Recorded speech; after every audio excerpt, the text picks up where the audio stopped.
Guys, mag-refill tayo ng dito sa box na to ng tsokolate at ng sweets. Sana samahan po ninyo ko hanggang dulo at panoorin nyo itong aking video.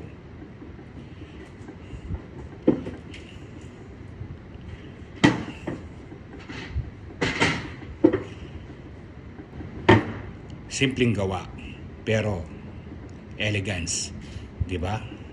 This time meron kaming ganito na box.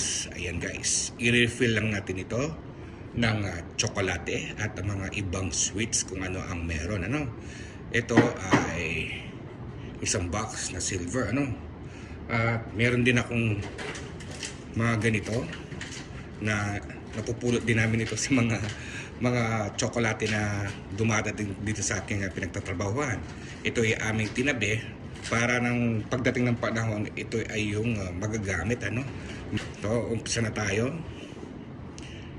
Ayan guys. At talaga ito ay tiyempo na talagang sumunod sa size nung sa box. So hindi ka na mahirapan. At hindi lang yun, magiging mura ang presyo ang box na ito pag nilagyan mo siya ng ganito. Di ba? Una, ni-wait ko muna yung box para kaltasin ko na lang kapag natapos ko na itong ginawa. Para nang sa ganun, makita natin kagad kung ilan yung kilo ang nailaman dito. Ano? Umpisa na tayo. Ito yung gustong ipalagay nila dito sa box na ito. Dapat sundin mo yung kung ano ang kanilang pinapagawa at pinapalagay. Bahala na si Batman kung ano ang kahinatnan ng iyong ginagawa, ano? Ako kasi, ginagamitan ko siya ng double tape para nang sa ganon, hindi gumagalaw yung mga tsokolate sa loob ng box. Nailagyan na natin ng double tape. Ngayon, magpuproceed na tayo sa paglalagay ng mga tsokolate at ng mga sweets. Uunahin ko to dahil sila ay masasabi kong maumbok sa gitna ang paglalagay ko.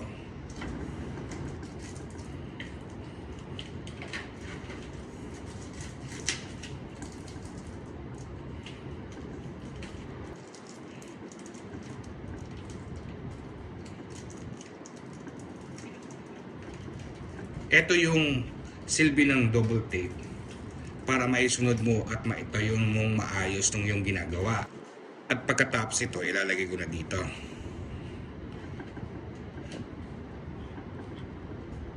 Sa ganitong mga shape, pipiliin mo lang kung ano ang magkakasya dito. May maliit, may malaki. Kaya didiskartehin mo lang talaga ang paglalagay mo nitong tsokolate na to. At pagkatapos, ilalagay na natin to dito. Unahin ko muna siya dito.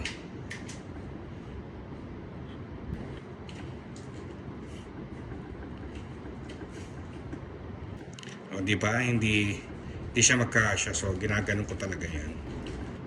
Ayan. Para doon kasi siya, ano. At pagkatapos, itong sweets. Ganun din. Unahin ko muna dito.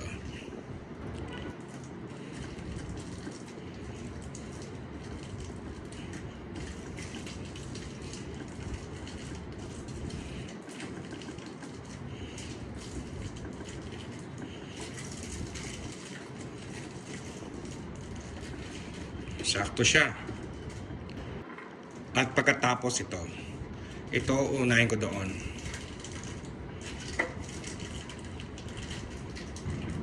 Dapat nile-level mo lang siya doon. Oh.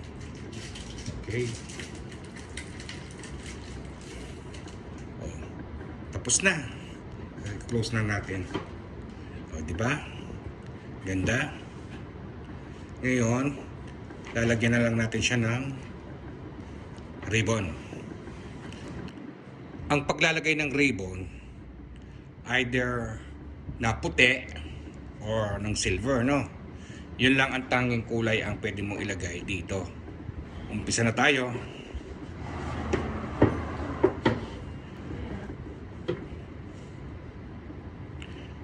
Ganito lang yan guys, ano? Kasi ito ang pinaka simpleng gawain o ginagawa ang pagre-ribbon ng ganito. Ito ang tinatawag na plain ribbon lang yan. Okay? Bahala na kayo mag-size niyan ha. Kasi kasi kaya binablog ko kaya hindi ko na ano yung ano ng size ng ano. Bahala na kayong mag-tiyempo. Madali lang naman yun eh. Kapag kayo ay nasanay na dito sa paggawa ng mga ganitong ribbon na simple, ano? Gagawin mo lang yan, 'di ba? Kasi wala naman tong front and back tong ano. Kaya dali lang naman. Tapos yan mo, oh. Tapos ganyan mo lang, oh.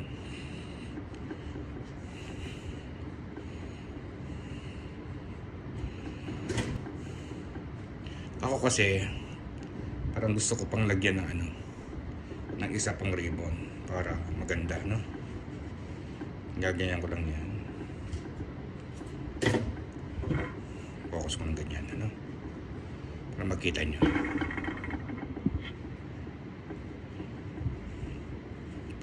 Pag-aralan to guys.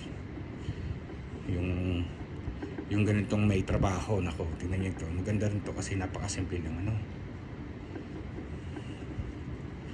Kasi kapag ganito yung mga trabaho ninyo, ito yung unang pag-aralan mo, yung paggawa ng ribbon. Ayan, oh. Para magawa rin natin siya ng class, itong ginagawa natin na item. Oh, see? Ganyan lang yan. Tapos yan mo lang ng ganyan. Adjust mo lang. Diba?